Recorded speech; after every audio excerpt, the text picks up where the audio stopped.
Okay, student. Today we start second part of unit and measurement, and it is measurement of length. Direct method and indirect method. There is two method we can measure any length. One is direct method.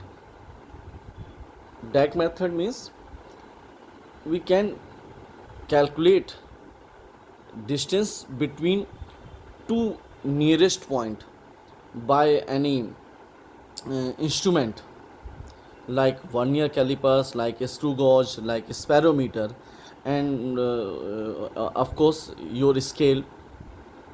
सो बच्चों, दो तरीके से हम किसी distance को, length को measurement कर सकते हैं. वन इज़ डायरेक्ट मेथड और दूसरा होता है इनडायरेक्ट मेथड.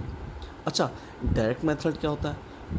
ऐसा तरीका जिसमें हम ऑब्जेक्ट की डिस्टेंस को, दो नज़दीक के पॉइंट्स को डायरेक्ट कैलकुलेट कर सकें इंस्ट्रूमेंट्स के थ्रू. कई मेजरिंग इंस्ट्रूमेंट्स आपके जानते हैं, जैसे कि आपका स्केल, सेंटीमीटर स्केल. अब इनमें भी एक्यूरेसी के हिसाब के, रिक्वायरमेंट के according measuring instruments, vernier callipers, screw gauge, spherometer, ये हमारे आईएससी बोर्ड के सिलेबस में भी हैं. अच्छा, इनडायरेक्ट मेथड पे हम लोग बाद में डिस्कस करेंगे. वैसे इनडायरेक्ट मेथड भी हमारे दो तरीके से कैटेगराइज होते हैं, आप इसको नोट कर लेंगे. और दूसरी चीज़, जो हमारा पहला चैप्टर है फिजिकल वर्ल्ड, वो बहुत ही आसान चैप्टर है.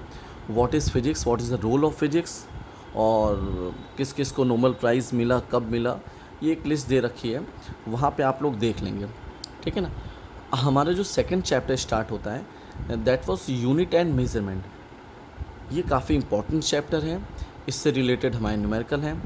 तो पहला हमने वीडियो में एक्सप्लेन किया था कि what is units, what is derive units and all those things. Second में हम लोग यूनिट और मेजरमेंट के सेकंड पोर्शन में मेजरमेंट ऑफ लेंथ को देखेंगे. तो लेंथ को कैलकुलेट करने के लिए दो तरीके बताए मैंने. First is direct method, second is indirect method. Indirect method जो डायरेक्ट हम किसी इंस्ट्रूमेंट के थ्रू कैलकुलेट नहीं करेंगे, दो एक्यूरेट पॉइंट नहीं. जैसे आपको सपोज़ किसी नदी की हाइट पता करना है कि कहाँ तक पानी है, तो कैसे पता किया जाए? या फिर किसी माउंटेन से पर्टिकुलर ऑब्जेक्ट के बीच के डिस्टेंस क्या है, या फिर आप अगर दो बैक्टीरिया के बीच की डिस्टेंस क्या है, in that case we use indirect method, like distance between two star, like what is the dia of a particular planet or sun, whatever. So it is indirect method. It is again categorized into two parts. For large distance, ऐसे object जो बहुत ज़्यादा distance पर हैं, उनको कैसे calculate किया जाए, और जो बहुत ही नज़दीक में है, माइक्रोस्कोपिक लेवल पर हैं, उनको मेज़रमेंट करने के लिए हमें इलेक्ट्रॉनिक माइक्रोस्कोप या माइक्रोस्कोप की रिक्वायरमेंट होगी.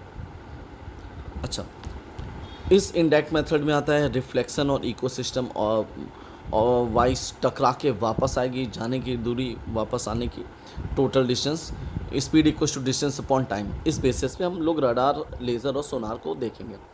Triangular method, measurement of size of astronomical object. जो एस्ट्रोनॉमिकल ऑब्जेक्ट हैं उनके साइज़, उनका डायमीटर कितना है, या फिर दो पर्टिकुलर स्टार्स के बीच का डिस्टेंस क्या है, ये हमारा मेथड 4 है. थर्ड और फोर्थ एक जैसा लग रहा है, जब ध्यान से समझेंगे. थर्ड मेथड कहता है measurement of the size of the astronomical object. वहीं फोर्थ है डिस्टेंस ऑफ एस्ट्रोनॉमिकल ऑब्जेक्ट. इसको हम लोग पैरेलैक्स मेथड से देखेंगे. अच्छा,